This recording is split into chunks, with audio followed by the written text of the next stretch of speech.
Our film today is about a disaster that occurs in an aquarium, where the people responsible for protecting the aquarium are brutally killed. A marine creature turns into a killer monster, escapes from the tank, and easily moves from one place to another. In the first scene, we see two workers employed at an aquarium in California walking around the facility. They notice that the fish are behaving very strangely and unnaturally. They think the fish might have contracted a specific disease caused by microorganisms in the water and believe this is the reason for all their strange behaviors. Dr. Karen is very worried and fears the glass might break due to their violence, and the situation could escalate further. So, she takes a tranquilizer dart and decides to administer it to one of them, hoping to gain control. Unfortunately, the situation worsens. The fish turns into a monster and attacks her with its claws. It then violently attacks both workers. We learn that this aquarium is one of the most famous in the entire world, housing a large number of rare and unique marine creatures. The sponsoring company's goal is to protect these animals from extinction or any harm they might face. Scientist Miranda Riley works for this company and is very dedicated to her work. She informs the officials that she found some parasites inside the intestines of one of the dolphins and suspects it might have died from heart failure. Suddenly, Joe enters and tells her he came to collect the leftover materials used in the research to dispose of them. Miranda refuses to give them to him, saying she prefers to recycle them and put them to good use. She insists she knows very well the danger of what she is doing and asks Joe to take the remaining parts of the dolphin's body and feed them to the other animals before he leaves. The next morning, another employee named Daniel sees a warning on his screen. When he answers, he finds Helen talking to him, asking if he disposed of all the medications the company purchased. Daniel tells her the officials refused to dispose of them and that all the medications are stored in the warehouses. Helen gets scared and warns him that these medications are very dangerous. They cannot keep them, and they must be disposed of as soon as possible. Miranda reassures her, saying she will keep pushing them until they agree, and that she will resolve this issue.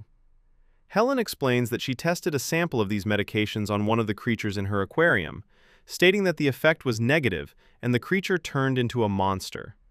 She urges them to dispose of all the medications so the matter can be completely closed. He tells her they will handle everything themselves and then ends the call.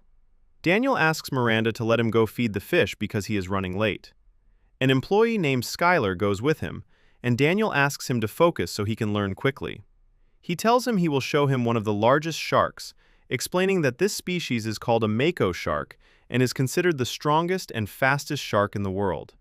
He describes the shark's extremely sharp teeth and incredibly powerful jaws.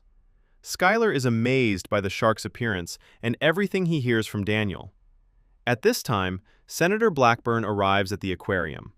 Miranda welcomes him warmly and says she wants to discuss matters concerning the facility's best interests. At the same moment, Dr. Karen is injured by an octopus that has turned into a monster.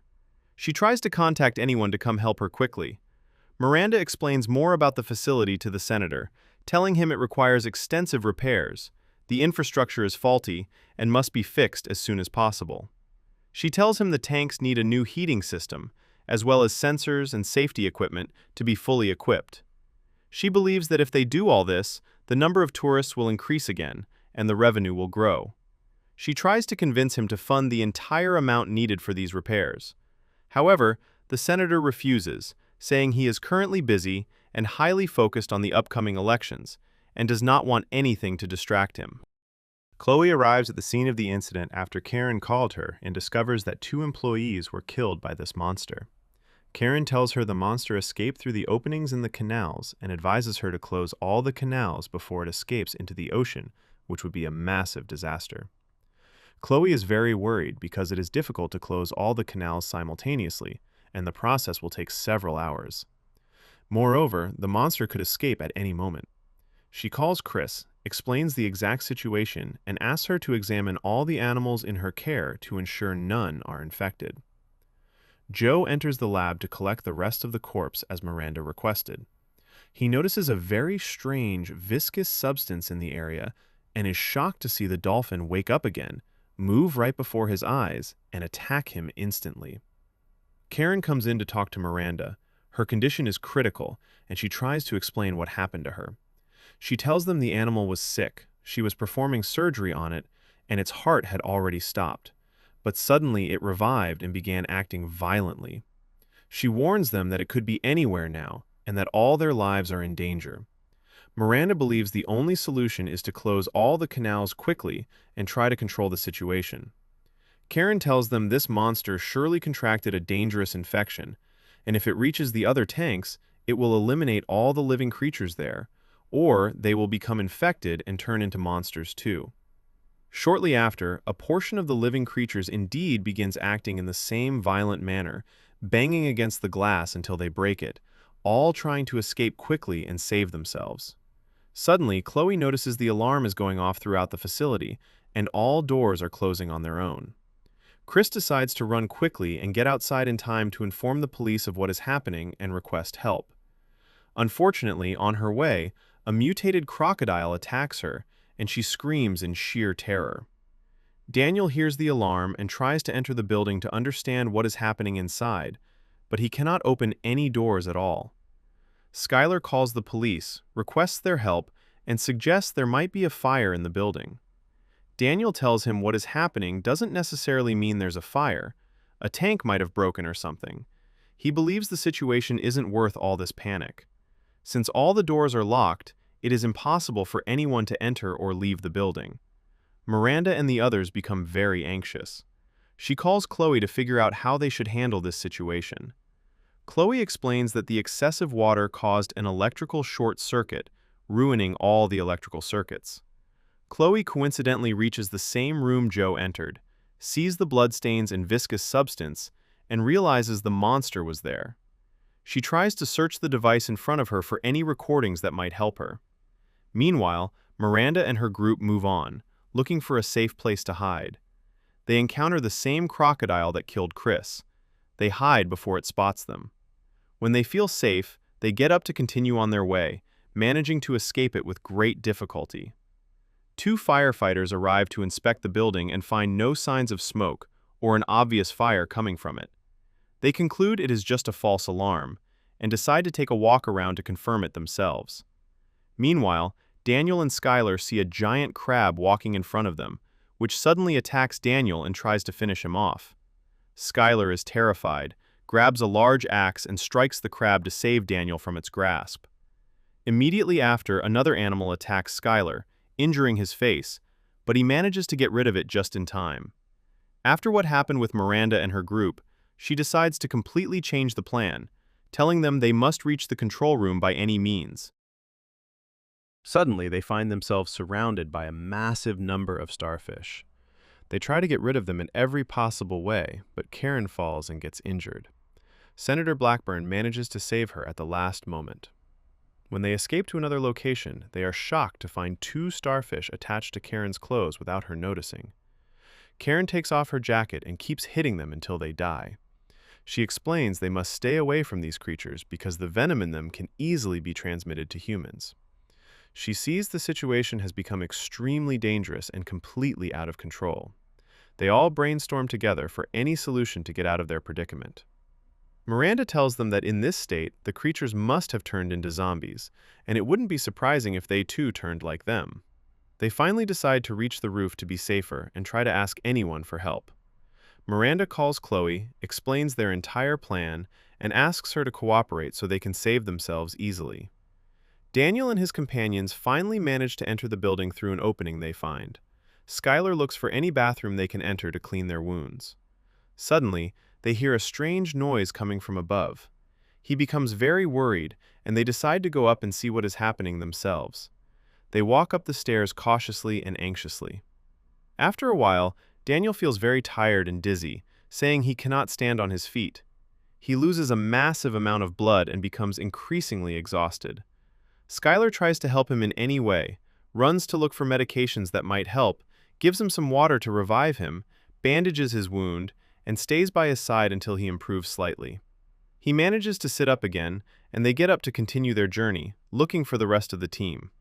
Meanwhile, the firefighters continue their work, walking around the entire building to ensure there is no fire at all. Suddenly, they see a crocodile walking and roaming freely. They are terrified, call for help, and report what happened.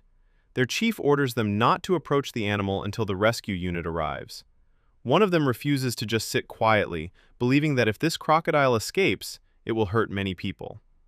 On the way, Skylar sees animal claws appearing before him, and Daniel quickly attacks it with the axe. They both escape before anything else appears. They then encounter the crocodile face to face, and neither knows what to do. At the same time, the rest of the team gathers, trying to find a way to call for help. Miranda tells them they must return to the lab to get Karen's phone and use it. She believes if they can do that, they can also use the tracking device to reach a safe place. She is very worried they might encounter another monster on the way, putting their lives at risk. Miranda suggests they reach the room through the ventilation shaft instead, asking them to trust her and cooperate. The senator discovers Karen has disappeared. Miranda thinks Karen might have gone another way and will surely meet them there. Indeed, they all finally arrive safely. After a while, they discover the entire room is filled with crabs. They accidentally meet Daniel on their way. He tries to help them and eliminates all the monsters present. When things calm down, Karen tells him she must reach the room with the mobile phone. He is shocked when he learns Joe is also dead. Miranda is deeply saddened by this and cries continuously. Coincidentally, she spots a strange syringe and is certain this syringe is the cause of everything that happened to the animals. She blames Daniel for not disposing of the medications as he promised, seeing this as the biggest mistake of their lives. Daniel replies that there must be something else happening and that this is a complete plot someone orchestrated to eliminate them and create an entire army of zombies. He swears he was actually going to dispose of all the medications, but at the last moment, Dr. Helen asked him for a few syringes, and unfortunately, he had to comply. They all try to calm down, and Karen decides to use the app on her mobile phone to find a safe place to go. But unfortunately, there is absolutely no signal. The two workers decide to enter the building by any means. One uses the elevator, and the other takes the stairs.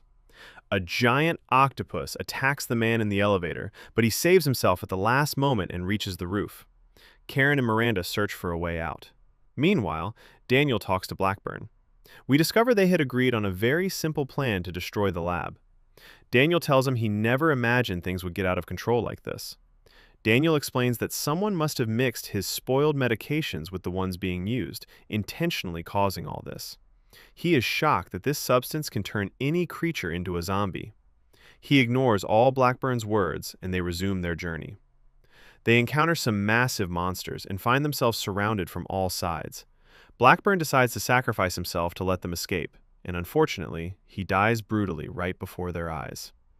Karen asks them to stay completely quiet and uses the sound coming from her mobile phone as bait to attract the monster. Thanks to her, they all manage to escape safely. Afterward, they reach the main door but find it locked and try to open it by all means. At this moment, Chloe contacts them, saying she managed to fix the security system and all the cameras.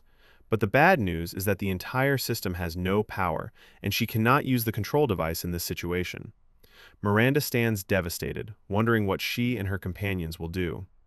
She remembers that the electrical machines are located next to the shark tank, so she is forced to take the risk and go there with them. She is shocked when they arrive and find two sharks dead and lying in front of the tank. They take precautions and quietly pass over them. When it is the senator's assistant's turn, she is terrified and refuses to cross.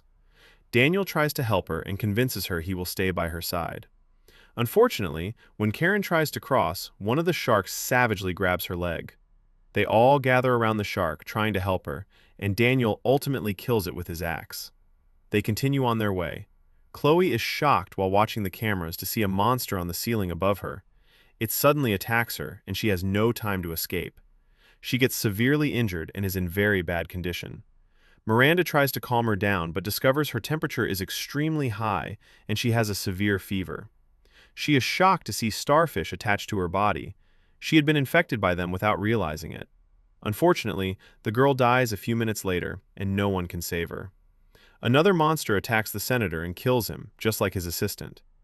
Daniel and the two with him reach the machine room and discover everything is broken down due to the water flooding the area. Miranda tries to reach the generator in any way without getting near the water. Chloe arrives at this moment, and we realize she managed to save herself. But unfortunately, this time she cannot do anything. She falls into the water and is eaten right before their eyes. Miranda knows she has no other choice and must cross, or she will die the same way. She walks very carefully until she safely reaches and approaches the generator, successfully restoring power to the entire facility. She thinks of a plan to get back out without getting hurt. She tries to escape the monster approaching her and get rid of it. She grabs a loose electrical cable and decides to electrocute the monster with it. She waits for the right moment, executes her plan, and successfully eliminates it. In the end, all three of them reach the exit and meet the firefighters who are helping Karen get to the ambulance. Miranda pressures Daniel to confess and tell her the whole truth. He explains that Blackburn offered him money to sabotage the entire aquarium so the place would be closed down, as he planned to sell it and invest in the property. Miranda is deeply saddened and cries over the death of all her colleagues due to his greed. She tells him she will file a report against him and ensure he is punished. She punches him forcefully in the face. She is devastated that the place where she worked all her life, constantly trying to improve, was completely destroyed in a single moment. And here, the events of our film today come to an end.